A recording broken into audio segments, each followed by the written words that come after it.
Who are you? And where are you going? What do you want?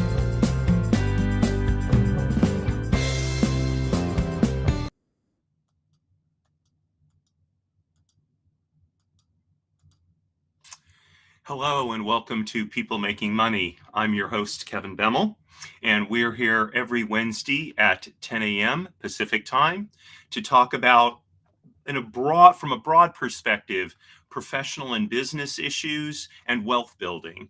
And you may be wondering why I have a bigger smile on my face this morning than usual. Part of it is I get a kick out of this new opening I added to the show. And going through my head is wondering, what you all think about it. These various people and the pictures of the bay and all that. So, but anyway, so that, and also I had a really wonderful phone call with a new potential. Oh, there goes all my papers. Okay, well, whatever, just hit the floor. I had a phone call with a new potential colleague just right before the show, and we had a great conversation, in part sharing horror stories from our various practices in estate planning and estate administration and such. So it's always a great way to. Oh, and then I started off the day with a picture of seeing a picture on Instagram of Malia, who is the giraffe at the Santa Barbara Zoo. And I'm a big giraffe fan. So see, I even have a giraffe. My daughter gave me this for, I think it was my birthday last year. Can't exactly tell you why I like giraffes so much, but I do. So, there you go. What can I say? So, oops, my giraffe is tipping over. There you go. There you go, Malia. I named my giraffe after the giraffe in Santa Barbara. So, okay. Now that you think I'm completely crazy, let's move on with the show. So, my topic today is relationships in the workplace. And from that, I don't mean interpersonal relationships and how to conduct them. I am going to be covering that topic, I think, next week as we head into the holiday season here, and we have holiday parties, and and people tend to get a little bit freer with language and behavior at this time of the year. Maybe not such a great thing. I had a little incident happen at one of the places that I manage yesterday, and somebody said something and my face turned bright red, and I said, yeah, I'm not going to comment on that in the least. And then, of course, one of my colleagues decided to double down and embarrass me even more, which, it is, of course, part of the goal, right? When you have close friends who are colleagues as well, So, I stammered for a good 5 minutes there and said, I think we need to move on with this, and let's not bring this up again. So, fortunately, the person who was aimed at was not in the room, and so I hope that she did not get adrift of what was said about her, not by me, by somebody else. But I did say, I think we don't quite want to do this. So, but we'll talk about that next week. This week, I'm going to talk about, the types of relationships we need to be putting together or working on building in order to have a successful business and professional life. And I've come up with 8. And I'm not saying, by the way, that you need to have all 8 of these types of relationships. What I am saying is give consideration to these different types of relationships and decide for yourself which ones you need to have for your specific situation in order to build the career, the business that you want. And like anything, okay, relationships involve at least 2 parties, right? And so another decision to make is, which party do I think I need to be in this relationship? Okay, so as we go through these, I would ask you to keep those two questions in mind. Number one, is this a type of relationship I need to be building? And number two, kind of which side of the relationship it would be the more appropriate one for me to be on. Okay, so let's jump right in here. The first one is mentor-mentee relationships. Okay, now I think there's some confusion as to what a true mentor-mentee relationship is. Okay, um, I think first of all, right, the mentor is the one giving the mentorship. The mentee is the one receiving it. Okay, just the OREE endings. The OR is the doer. The EE is the receiver. Okay, that just as a general rule. So this is generally a relationship between someone who's more experienced and someone who's less experienced, right? The mentor, generally speaking, is more experienced either in life, in a particular business or profession, or a particular aspect of a business or profession. Okay. And the mentee is seeking advice. Now, I think the key thing here is the mentor-mentee relationship is an advisory relationship, not a deciding relationship. Okay, it's not like a supervisor-supervisee relationship where as the one being supervised, if you're unsure about a particular decision, you might go to your supervisor and say, here's what the issues are. I'm just not sure what to do here. What do we think what do you think we ought to do? And your supervisor may just say, bang, here's the decision, now run with it. Okay, that's not a proper mentor-mentee relationship. Okay, the idea is for the mentor to help you examine the issues, analyze them, get clear on what is at stake so that you can make your own decision. Okay, and that's why the mentor needs to have greater knowledge and experience than you do, because they're bringing that to the table for your benefit. Okay, now there's in terms of scope. So I mentioned a minute before, maybe the person is a mentor kind of broadly, in the sense that they are or were in a similar business or profession for you, but it could be that they're a mentor in one area. So maybe you have a business, and one of the areas where you're not particularly strong is in finance and how to deal with that whole aspect of a business. So what you may want to do is find a mentor who is expert at finance and have that person mentor you with respect to that issue, as opposed to your overall business. Okay, same could be true for marketing. Same could be true for employee relations. Okay, these are all aspects of what we do, and we can oftentimes benefit from somebody who knows more than we do in a particular realm, as opposed to knowing a lot more than we do about the overall business. And by the way, rarely is someone expert in all these realms. Okay, so if you've got a mentor who is or used to be in the same business that you're in, okay, they're unlikely to be able to give you expert advice, for example, on personnel. Okay, they will have their perspective, that kind of that broad perspective. But if you have very difficult personnel issues, that's a time when you may want to seek out a mentor specifically dealing with that issue. Okay, so how do you find a mentor? Or, well, let me take a step back now. So first of all, do you need a mentor? Right, that's the first question I asked. The second one is, or do you need to? Let me rephrase that. Should you be in a mentor-mentee relationship? Okay, that's number one. Number two, should you be the mentor or the mentee. Now, I was speaking from the standpoint of someone who's less experienced, okay? But there are people with a lot of experience who really need to be in mentor relationships because they need to be they need to learn how to pass on their knowledge, their experience, their wisdom.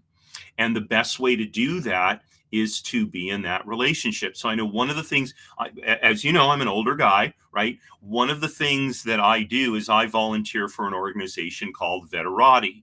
Veterati connects service members who are getting out of the military and transitioning to civilian life with mentors who can help them with the various issues. Now, I tend to focus on job hunting and employment issues, as you might guess, because of the topic of the show. Okay, but I also deal with some of the emotional issues of making that transition using my background as a military chaplain. Okay, and it's been very, very beneficial for me because it's helped me clarify my thinking, really look at how can I be of service, and a lot of times the people I talk to, they'll bring up an issue, and oftentimes it's in a way I hadn't really thought about it before. So it also helps me expand my perspective. Okay, so again, the question is, should you be a mentor or a mentee, or perhaps both?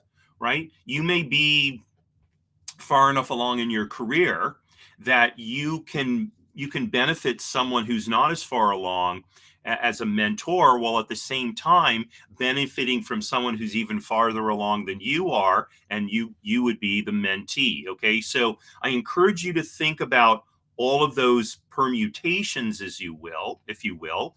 Okay, and by the way, a really good mentor-mentee relationship could be one where each of you is both the mentor and the mentee.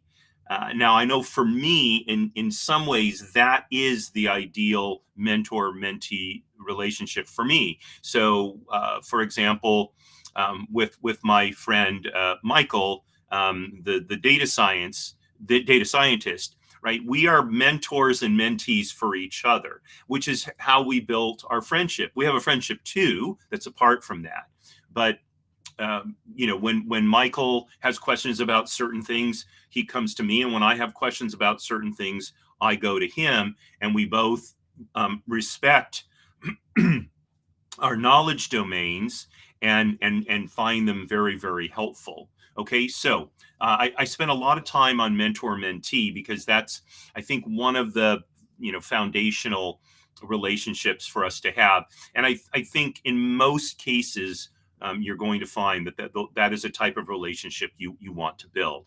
Okay, the next type of relationship is a sponsor relationship. Now, a sponsor relationship is one where there's someone typically senior to you in your organization who advocates for your advancement. Okay, so this goes beyond giving you advice. They are actively out there essentially saying, promote this person, give this person more projects that require more responsibility, more leadership, etc. Okay, and excuse me, especially if you're in a large organization, it can be crucial to have a sponsor. So I know when I was in the Navy, okay, I had a relationship with a chaplain who was considerably senior to me in terms of his time in the Navy and his experience, and so he was in one way a mentor to me, but that he eventually transitioned into being a sponsor for me because he liked my work so much, and through his efforts, I was able to get a job as an air wing chaplain, which is a very plum assignment, right? So, for both mentor-mentee relationships and sponsor relationships, what we want to do is look to connect with people who are, if we're going to be the the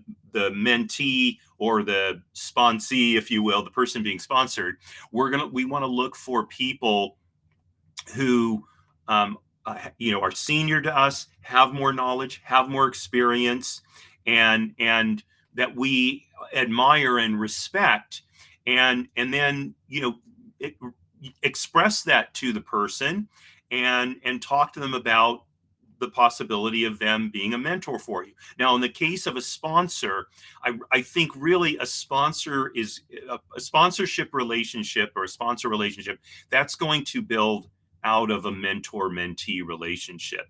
I think it's a dicey proposition to build a relationship with someone solely so that they'll promote you. And I would be a little bit wary of a relationship like that, where sort of out of the blue someone decides that they want to promote you. Okay, I think this comes from someone not only understanding you and your abilities, but also seeing the work that you've done, seeing that you deliver high quality work, building trust, and then they exercise their influence on your behalf.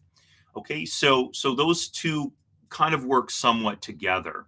All right, the third type of relationship is our peer relationships. So these are relationships between people who are essentially at the same level. Okay, and they can be very useful for just having someone that you can go to that is facing similar challenges, and bouncing ideas back and forth to sort of figure out what you ought to do, whether they're career advancement issues, whether they're just work issues in terms of the kind of work that you do, whatever they're, even not necessarily directly work issues, but maybe work family conflict issues. Okay, oftentimes being able to talk to your peers can be very useful in figuring out how you want to handle these various situations. Now, as with the mentor, mentee, and sponsor relationships, the key is to find people with whom you feel a sense of camaraderie and can build trust. Okay, and this can be a difficult thing to do. You're probably going to have some missteps, right? The person you choose, excuse me, the first time may not turn out to be the person that ends up being a particularly close, peer or colleague. Okay. By the way, I realized, going back to mentor-mentee relationships and sponsor relationships. So if your intention is to be the mentor or the sponsor, right? So, look for someone that you think is demonstrating potential, has the kind of values that you admire, that align with your values. Someone who you think is going to deliver value to the organization, maybe to your company, etc. Okay, so and again, the first person you choose might end up disappointing you. Well, that happens, and if that's the case, I think we have to be honest with the person and say, I don't think this situation is working out, or is working the way I want it to, and so I think you need to find a different mentor, something like that. Okay, so especially as the mentor or sponsor, we need to be prepared to guide the relationship, and bring it to fruition or conclusion. Okay, because we are in the more experienced, knowledgeable position. Okay, with respect to peers and colleagues, people are basically on a fairly equal level, so there's a mutual responsibility to build the relationship. Now, that can be a challenge, and you can find yourself in a situation where it seems like you're doing all the work, you're doing all the giving, right? And if that is truly the case, okay, then that may not be a good peer-colleague relationship to build. Now, it may be because the person isn't sure how they can help you, or they're a little bit shy about helping you, and so you may need to help create the environment where that person feels that they can be more open about coming to you, making suggestions, asking questions, asking for advice. Okay. So if you have a very dynamic personality and there's someone who maybe is a little more shy, or maybe they're more introverted, not the same thing, by the way, we've talked about this many times.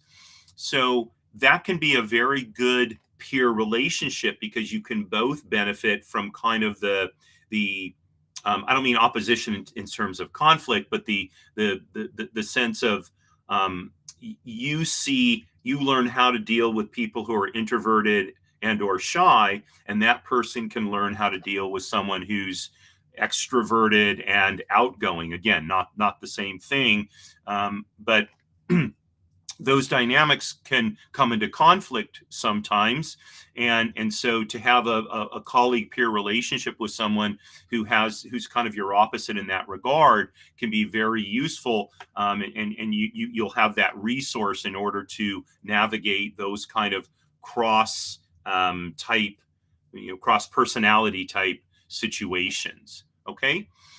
Next. Oh, and by the way, I think there's an important aspect of peer colleague relationships, and that is building camaraderie.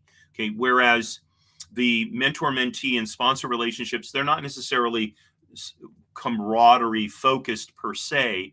The peer colleague relationship ought to be a collegial camaraderie, trust building situation. Okay, so one step beyond the peer colleague relationship, or maybe the next step up, whatever you want to call it, is the trusted confidant. Okay. And excuse me, a trusted confidant. Now, this relationship could double with one of the other types. You could have a mentor who's a trusted confidant. You could have a sponsor who's a trusted confidant. Okay. But sometimes those may be at odds. So there may be something that you need to talk about that, really, if your sponsor found out about it, they might interpret it much more negatively than it really is. And that could damage that relationship. And so you may want a trusted confidant who's apart from these other relationships. The main thing about a trusted confidant is that you really have to be able to trust them, right? They need to keep it in the vault, so to speak. Now, as a military chaplain, oftentimes I was the trusted confidant, because when someone told me something in a counseling situation, so they enjoyed what was called clergy penitent privilege, which meant I could not, under any circumstances, disclose what that person told me.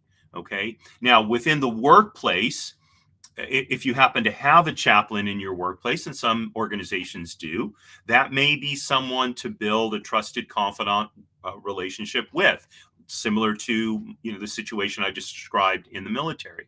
Otherwise, this is a relationship you're going to build most carefully, because oftentimes, right, the issues you want to entrust to this person are personal challenges or concerns, right? Or they can, it'll be a situation where you feel like you need to alleviate some stress and you need to sort of blow off steam, and you're going to say things that you don't necessarily mean, but it just, it helps you relieve the tension that you're feeling, or the anxiety that you're feeling, right? So, you might complain about your boss to this person, right? Even though you may love your boss or like your boss, but sometimes, right, we all get frustrated, and sometimes our supervisors, our superiors do stuff that is aggravating or whatever, right? And we need to blow off steam about them.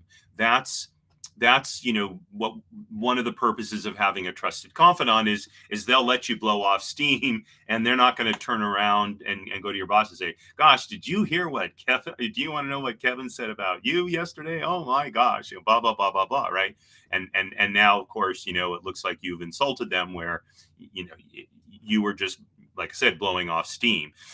Hopefully, if something like that were to happen, your boss would understand that sometimes we blow off steam, right?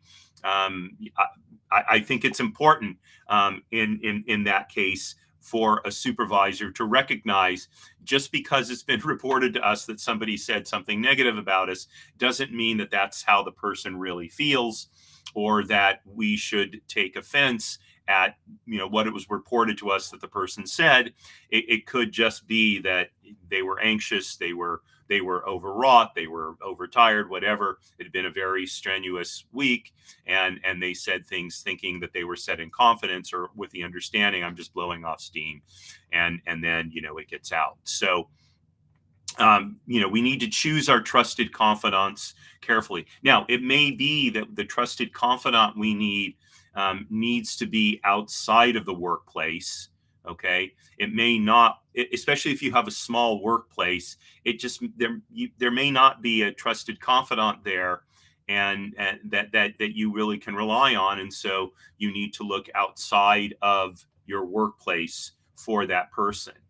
Oftentimes, spouses are trusted confidants. That is one of the great benefits of being married. At least if you have a good spouse, right? But that's another possibility. And hopefully, people are may accuse me of being chauvinistic when I say this, but what I find is,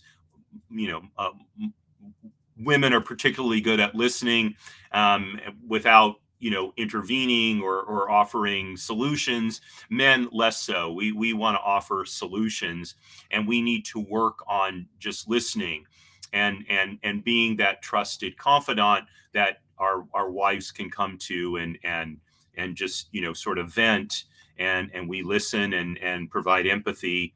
And the easiest way to do that is if your wife comes to you and starts venting, say, hey, I just want to know, do you need me to just listen, or are you going to be expecting me to help you solve something? I just want to know that so I can deal with this appropriately in the way that will help you the most. Be open about it. Right. And let her tell you, let her guide you. OK. And she may not know. OK. If she doesn't say, I'm not really sure. Say, OK, I'm just going to listen. OK. And then after, you've had a chance to, voice what it is you want to voice, then we can talk about it from there. OK. But I think the best thing, if you are the trusted confidant, the person being confided in, the best thing you can do is to listen uncritically and with empathy, and let the person express what they need to express, and then go from there if there's needs to be something else said or done. Okay, so those are the four. Okay, now we're going to the next one is manager direct report relationship. This is the supervisory relationship. And presumably, if you work in an organization with more than one person, whether it's your own business or somebody else's, or your own practice, or you work in somebody else's practice, there's going to be some kind of manager direct report relationship. Okay, and the key is to develop and manage that relationship in an appropriate way. So you may be the manager, you may be the direct report in one relationship, and in another relationship, you may be the direct report and someone else may be the manager, right? So you could be in either chair, right? As I was mentioning at the beginning of this show, right? So the main thing I think in a manager direct report relationship is it needs to be one that really fosters, encourages open communication. We have a saying in the military: don't be the senior with the secret. So if something, especially if something has gone wrong, right, you don't want to be the most senior person with that information if it's going to have broad impact. Okay, so it may be something that you need to brief your manager on, at least just to keep them informed so they're not blindsided if someone senior to them finds out about it, calls them and says, hey, what's going on with such and such? You don't want your manager in a situation of going, I don't know what you're talking about, right? And then they're on the phone to you saying, I just got a call from, my seniors asking about blah blah blah blah. What's going on, right? That's not a good situation to be in. So open communication, respectful communication is the key in manager direct report relationships. Okay. And in many ways, it's the manager who's going to create that environment. So if you're, censorious as a manager, not only are you doing a disservice to your direct report, but you're doing a disservice to yourself, because when you're censorious, what you're saying to your direct report is, don't tell me stuff, right? Because you're discouraging them from being open. So I know I tell my colleagues, that are junior to me, tell me anything. And I said, if I react badly, just know that's on me. That's inappropriate behavior on my part. Okay. And if so, call me on it. Okay. That's the type of manager direct report relationships I want to establish. I want my direct reports to be able to say, gosh, Kevin, really, this is the response you're giving, hey, I'm uncomfortable with this, or I think we need to talk about this later. I think you're not in a good frame of mind, or something like that. I want to create a relationship where they feel comfortable enough to say something like that to me, and that will hopefully alter my perspective and help me take a step back and reconstitute an environment in which we can have open and honest communication. Okay. Again, it's for my direct reports benefit, but it's also for my benefit, so I know what's going on. Okay. Now, we don't want to create, as managers, we don't want to create an environment where people feel like they have to tell you everything, and they're being micromanaged, right? So generally speaking, what I tell my direct reports is, if you are comfortable handling it on your own, then handle it on your own.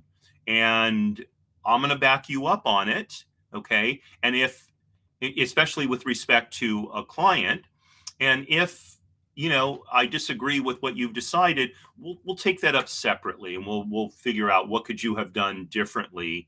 But I want to encourage my people to take ownership of their positions, to be proactive in their work, and I'm willing to risk that mistakes will be made in order to give them that opportunity, especially the opportunity for professional growth, right? That, to me, the most important thing I can give my direct reports is the sense that there is always opportunity in front of them, and I am always open to them taking on more responsibility, building their careers, et cetera, et cetera. Okay, so I think these are the kinds of things that need to be considered in a manager direct report relationship. As a direct report, okay, I think it's important for you to know what you want from your manager.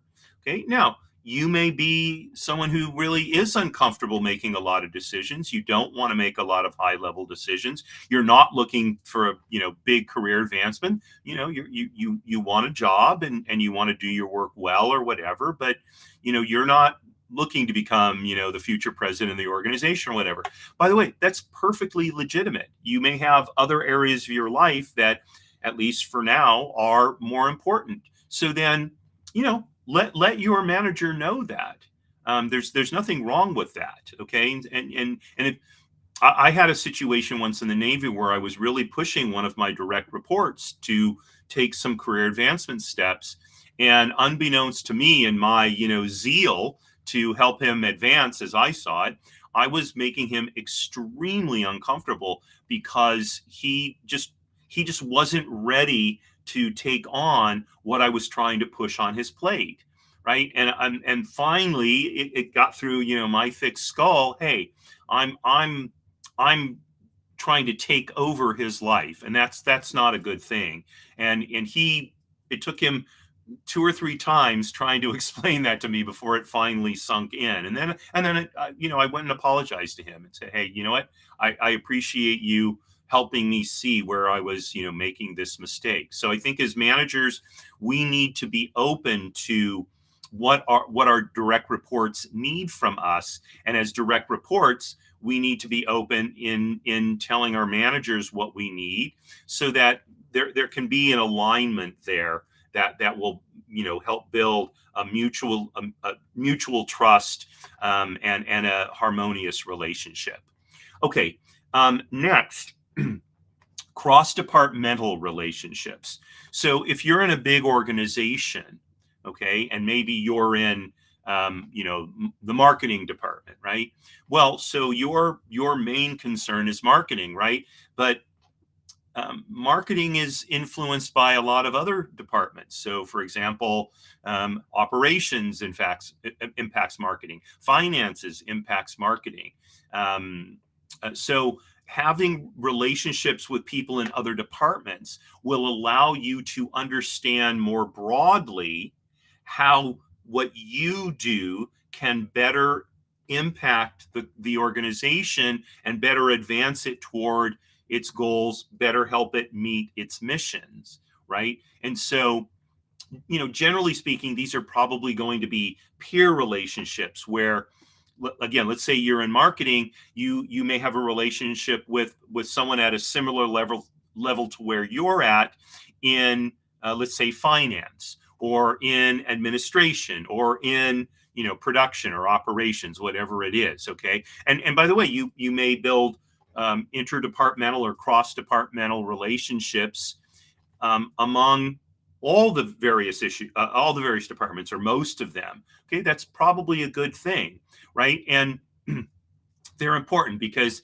it helps you, again, better understand how you fit into the larger picture, number one. But it also gives you an opportunity to potentially create future opportunities for collaboration. So oftentimes, especially as your career grows, the need to collaborate with people outside your department becomes more important. And so as you advance, if your peers in other departments are kind of advancing along the same lines, or along the same track, I should say, so that becomes a really good mutually supportive relationship that becomes ever more important as you and your peer colleagues in other departments advance your careers. So these are very important, and in terms of how you develop them, I think you interact with people in other departments, meet people who are at different levels, see who you hit it off with, see who you feel some collegiality toward, or some camaraderie toward, and just start stopping by periodically to say hello, or ask a question about their work, that kind of thing. Okay, and those relationships, I think, can be built fairly organically. Okay, now, so kind of the next step, if you will, are collaborative project-based relationships. Okay, now these may be within your own department, or they may be cross-departmental. Depends on the scope of the project. It depends on your level in the organization, etc. But these, by the way, these may be somewhat temporary. So a team may come together to work on a particular project, and then when that project's done, kind of people disperse to their own corners. So they may not be as permanent as your cross-departmental relationships. Although, having said that, I think it's best to build relationships, and long-term relationships. And so when there is an opportunity to collaborate, to look to the people with whom you're building relationships and offer them first opportunity to join with you in some kind of team project as a way of further building that relationship. So to give you an example, I was talking to someone I met last week at a networking event who provides title and escrow services for real estate. And her company has a national scope. Well, that can be a real benefit because if I'm working on a project where there's properties in multiple states, it'll be a lot easier to deal with one title and escrow company across all the states as opposed to a company in each state. So if there were 4 states, I'd have to deal with 4 different companies, 4 different representatives, et cetera, right? So what I said to her name is Linda is, I look to build relationships that are long term, that we can grow our businesses, our practices together, and that are mutually beneficial, especially when they're cross-departmental. Or in this case, she's not a department of my business. Of course, she has her own.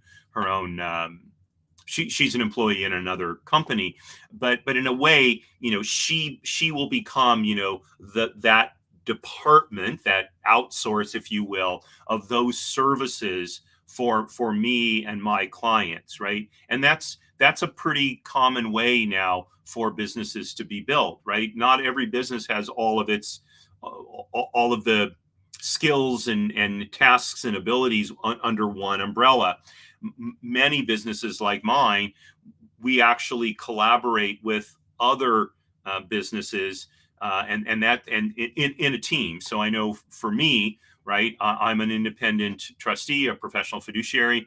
I collaborate with lawyers, accountants, real estate brokers, real estate financing people, escrow people, title people, business appraisers, so and real estate appraisers for that matter, right? And I don't have any of that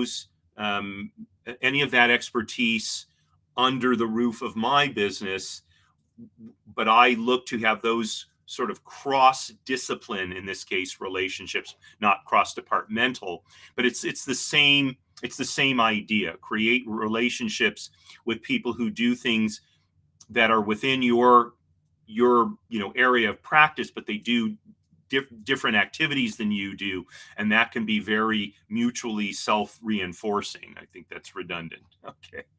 Okay, so that's 7 relationships. The last type of relationship, and this is the one I think we tend to think of when we think about building relationships in the workplace, are networking relationships. So I'm not going to get into this a whole lot because I've done whole shows on networking, how to use LinkedIn to network, how to build those relationships. But obviously, for building our businesses, building our practices, we want to network with potential sources of business. I know for me, I network with a lot of lawyers. In fact, the person I spoke to right before the show was a lawyer. He has an international focus, different than most of the estate planning and estate and trust lawyers that I know. And so particularly interesting. And he'll, among other things, he'll end up being a guest on my show. And I don't know why I just noticed the title crawl switched on me again. For some reason, there it goes. Okay. So he'll end up being on a guest on my Monday show, Trust and Estates Weekly, because he can bring a very unique perspective and information to the viewers, right? And that's an important aspect of what I do, is help people learn, including myself. Okay, so again, I'm not going to get into a lot on networking. I invite you to go to my YouTube channel and check out previous shows, especially the ones on how to network through LinkedIn. It's an incredibly powerful tool for networking, and it's pretty simple to use, which was what I like, because some kind of complex thing, it's too involved. So I give you a very simple system that you can use. In fact, what I'll do is I'll put a link to that show in the show notes for this show. So if you want to take a look at it later, you'll be able to just click straight through to it. So, okay, so those are the 8 types of workplace relationships that you want to consider building, along with considering which side you're going to be on, potentially, or both of those. So I'm just going to review them again real quickly. So mentor-mentee relationships, sponsor relationships, peer-colleague relationships, trusted confidant, manager direct report relationships, cross-departmental or cross-disciplinary relationships, collaborative project-based relationships, and then finally networking relationships. So those are the 8. Again, you don't necessarily have to build all 8 in the workplace. Your trusted confidant may be your spouse, or it may be a sibling, or even a parent. But these are the kinds of relationships I encourage you to consider building in or outside of the workplace in order to support your professional and business success. So I thank you very much for joining me today. And Alam Islam has left a couple of messages here. Thanks so much for your messages. I appreciate it. Thank you for joining the show today. And okay, so tomorrow at 5 p.m. Pacific time is my every other week show, Jiggers' Place. And I have a guest, Anna Rook, who is the co-founder of Akasha Superfoods, and she's going to be talking about healthy living. Anna is incredibly knowledgeable in this area, especially for someone who is as young as she is. I think she's roughly half my age. And I think you will really enjoy hearing her thoughts, hearing her perspective, and hearing a little bit about her professional journey as well.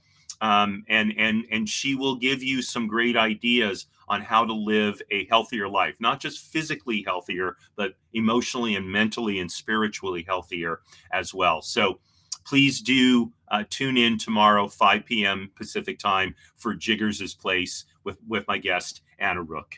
And then next week, I'll be back on Monday at 10 a.m. Pacific time. My guest will be Hillary Cooper. We're continuing our series of visits together. And Hillary is going to be talking about how you prepare your relatives for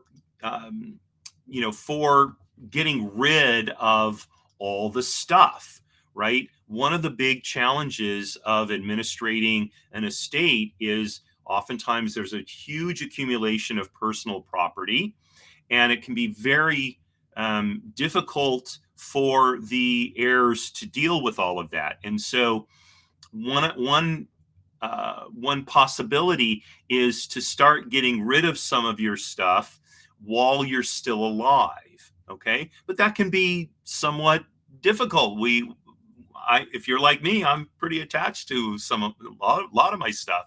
I have a library of I think almost 4,000 books. Right? I think if Hillary saw that, she would probably collapse or hit me with a club. Like, what are you going to do with all these books? Right? I can't give them up, but I read them. So, but Hillary's going to help us understand how to work with our relatives to deal with this problem, or not problem, but to deal with this issue, and hopefully in a way that it won't become a crisis, at the time the person passes away. And then on Tuesday at 10 a.m. is the next edition of Business Lessons from the Military. And I'm going to be talking about effective doctrine. And really, for those of you who know something about military history, there tends to be, we tend to fight the last battle instead of the battle in front of us. And so how do we not do that? So that's what I'm going to be talking about, because we have the same challenge in our businesses and professional practices, right? And so I think how militaries overcome that problem will be instructive for us. And then 7 days from today, we'll be back with the next edition of People Making Money. So once again, I thank you very much for joining me. I hope you have a wonderful rest of the day. And signing off, as I always do, Marie, darling, you are my bell. Courage at all times, my friends.